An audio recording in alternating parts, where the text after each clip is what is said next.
Hello sir. Hi అండి. Sir psoriasis అనేది మనకి పర్సన్ టు పర్సన్‌కి వచ్చే ఛాన్సెస్ ఏమైనా ఉంటాయా సార్?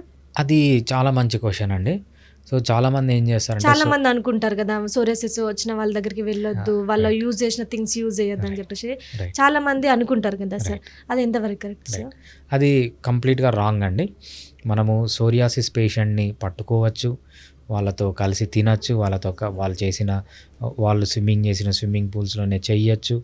సో, నార్మల్ వేరే పర్సన్‌తో ఎలా ఉంటామో వీళ్ళతో కూడా అలానే ఉండొచ్చు.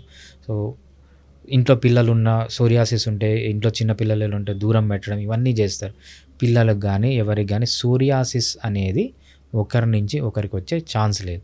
99.99% కాదు, 100% ఒకరి నుంచి ఒకరికి రాదనమాట. ఇది ఇన్ఫెక్షియస్ డిసీజ్ కాదు. ఇదేంటంటే ఆటో ఇమ్యూన్ డిజార్డర్. వాళ్ళ ఇమ్యూన్ సిస్టమ్ బాలేదు కాబట్టి వాళ్ళకొచ్చింది అంతే. సో, వీళ్ళ వల్ల వేరే వాళ్ళకనేది రాదు. అంటే అంటువ్యాధి కాదు. మనకు బ్యాక్టీరియా గానీ, వైరస్ గానీ, ఫంగస్ గానీ, లేకపోతే ఏమైనా ప్రోటోజోవన్స్ ఉంటేనే అది ఒకరి నుంచి ఒకరికి ఎళ్తదనమాట. అవేమి ఉండవు. సో, వాడి ఇమ్యూన్ సిస్టమ్‌లో ప్రాబ్లమ్ కాబట్టి ఒకరి నుంచి ఒకరికి వెళ్ళే ఛాన్స్ లేదు. 99.99 కాదు, 100% ఒకరి నుంచి ఒకరికి వచ్చే ఛాన్స్ లేదనమాట.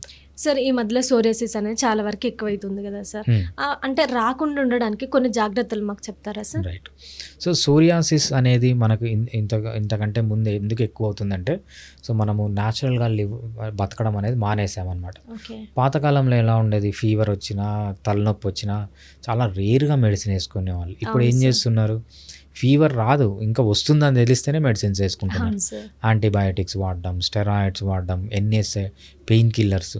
సో, చాక్లెట్లు ఎలా తింటారో అలా పెయిన్ కిల్లర్స్, పారాసెటమాల్ అవును వాడడము. సార్. సో, ఇవన్నీ చేస్తున్నారు అనమాట. వీటికన్నిటికీ దూరంగా ఉండాలి. న్యాచురల్ ఫుడ్ తీసుకోవాలి ఎప్పుడు అంటే ఆర్గానిక్ ఫుడ్ తీసుకోవాలి. ఆర్గానిక్ ఫుడ్ తీసుకుంటే దాంట్లో కెమికల్స్ తక్కువ ఉంటాయి కాబట్టి ఇవన్నీ తక్కువ వస్తాయన్నమాట. మంచిగా నిద్రపోవడం, రెగ్యులర్గా ఎక్సర్సైజ్ చేయడం, అలవాట్లకు దూరంగా ఉండడం, స్ట్రెస్‌కు దూరంగా ఉండడం. సో, వీటన్నిటితో పాటు ఏంటంటే ఎక్సర్సైజ్ రెగ్యులర్గా చేయాలి. ఎక్సర్సైజ్ అనేది కూడా సోరియాసిస్‌ని తగ్గిస్తుంది. మెంటల్ స్ట్రెస్‌కి దూరంగా ఉండడం. ఇవన్నీ చేస్తే ఏమవుతుందంటే సోరియాసిస్ అనేది తగ్గే ఛాన్స్ ఉంటుంది. అంతేకాకుండా ఎక్కువ చలికి ఎక్స్‌పోజ్ అయిన సోరియాసిస్ అనేది ట్రిగ్గర్ అవుతుంది. అండ్ ఎస్పెషల్లీ సార్ మనకి పొల్యూషన్ కూడా ఉంటది కదా సార్. పొల్యూషన్‌కి కూడా సోరియాసిస్ వచ్చే ఛాన్సెస్ ఏమైనా ఉంటాయా? డెఫినెట్లీ అండి. పొల్యూషన్‌లో మనకు డిఫరెంట్ కెమికల్స్ ఉంటాయి. ఆ డిఫరెంట్ కెమికల్స్ మన బాడీలోకి ఎంటర్ అయినప్పుడు, లేకపోతే కొంతమందికి ఏమవుతుంది, చిన్న దెబ్బ తగులుతుంది. ఆ దెబ్బ తగిలిన దగ్గర నుంచి సోరియాసిస్ అనేది స్టార్ట్ అవుతుందన్నమాట. ఓకే. అంటే అదే దెబ్బ నుండి మనకి స్ప్రెడ్ అవుతా ఉంటది. Trigger okay. అవుతుందన్నమాట సోరియాసిస్. అలా డిఫరెంట్‌గా ఉంటాయి డిఫరెంట్ పీపుల్‌లో. ఈవెన్ ప్రెగ్నెన్సీ అనేది కూడా ఒక రిస్క్ ఫ్యాక్టర్ అనమాట. ఓకే. ప్రెగ్నెన్సీ టైంలో కూడా జాగ్రత్తగా ఉండాలి. ఆ టైంలో కూడా సోరియాసిస్ వచ్చే ఛాన్స్ ఉంటుంది. సార్ మనకి జాయింట్స్ దగ్గర కూడా పెయిన్ వస్తది అని విన్నాను సార్. రైట్. సోరియాసిస్ ఉన్న వాళ్ళకి జాయింట్స్ దగ్గర ఎందుకు వస్తది సార్ పెయిన్ అనేది? రైట్. సోరియాసిస్‌లో మనం 100 మంది సోరియాసిస్ పేషెంట్స్ తీసుకున్నప్పుడు వాళ్ళల్లో 10-20% మందికి 10 ఏళ్ళు గన సోరియాసిస్ గన ట్రీట్మెంట్ తీసుకోకుండా అలానే వదిలేస్తే ఏమవుతుందంటే 10-20% ఆఫ్ సోరియాసిస్ పీపుల్‌కి నెక్స్ట్ స్టేజ్‌కి వెళ్తుందనమాట సోరియాసిస్. ఓకే. దీన్ని ఏమంటామంటే సోరియాటిక్ ఆర్థరైటిస్ అంటామనమాట. సోరియాటిక్ ఆర్థరైటిస్ అంటే ఏంటంటే బోన్స్ ఇన్వాల్వ్ అవుతాయి. బోన్స్ ఎంత సింపుల్ దగ్గర నుంచి చాలా డీప్‌గా, నేను కొన్ని కేసెస్ చూసిన వాళ్ళకి ఏంటంటే బోన్స్ అన్నీ అరిగిపోయి, డ్యామేజ్ అయిపోయి, ఇంత పెద్దగా ఉండాల్సిన వేలు ఇంత చిన్నగా అయిపోతుందనమాట. అవునా సో, సార్? అంత సీరియస్ డ్యామేజ్ జరుగుతుంది. ఓకే. సో, ఏదైతే మీరు చెప్తున్నా అది 10 ఇయర్స్ తర్వాత సింపుల్ పెయిన్ లాగానే స్టార్ట్ అవుతుంది. జాయింట్ పెయిన్ లాగానే అది చాలా సివియర్‌గా అయ్యే ఛాన్స్ కూడా ఉంటుందనమాట. అంటే స్కిన్ నుండి లోపలికి వెళ్ళే ఛాన్సెస్ కూడా ఉంటాయంటారు. రైట్. యాహ్! అది స్కిన్ నుంచి లోపల కాదు.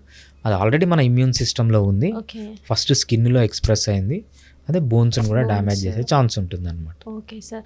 తర్వాత మన కిడ్నీ, లివర్ వాటికి కూడా ఎఫెక్ట్ అయ్యే ఛాన్సెస్ ఉంటాయా యాహ్! సార్? డెఫినెట్‌గా అండి. సో, చాలామంది ఏమనుకుంటారంటే సోరియాసిస్‌ని ఒక స్కిన్ డిసీజ్ అనుకుంటారు. ఓకే. సోరియాసిస్ అనేది స్కిన్ డిసీజ్ కాదు. అది మన systemic disease. Okay so, sir. మన ఇమ్యూన్ సిస్టమ్ ప్రాబ్లమ్ ఉండడం వల్ల అది స్కిన్‌లో ఎక్స్‌ప్రెస్ అయింది. ఓకే. సో, ఈరోజు స్కిన్‌ని అటాక్ చేసింది మీ ఇమ్యూన్ సిస్టమ్. రేపు బోన్స్‌ని అటాక్ చేస్తది. ఎల్లుండి కిడ్నీని అటాక్ చేస్తది. దాన్ని ఎస్ఎల్ఈ బాడీలో అంటాం. ఏ పార్ట్‌లో అయినా ఏ అటాక్ పార్ట్‌నన్నా చేసే ఛాన్సెస్ యాహ్! అనేవి ఉంటాయి. బ్లడ్‌ని అటాక్ చేయొచ్చు. పర్నీషియస్ అనీమియా అంటామన్నమాట. ఓకే. ఇంటెస్టైన్‌ని అటాక్ చేయొచ్చు. కాన్స్ డిసీజ్ అంటామన్నమాట. ఈ సోరియాసిస్ ఉన్న వాళ్ళు ఏంటంటే చాలా జాగ్రత్తగా ఉండాలి.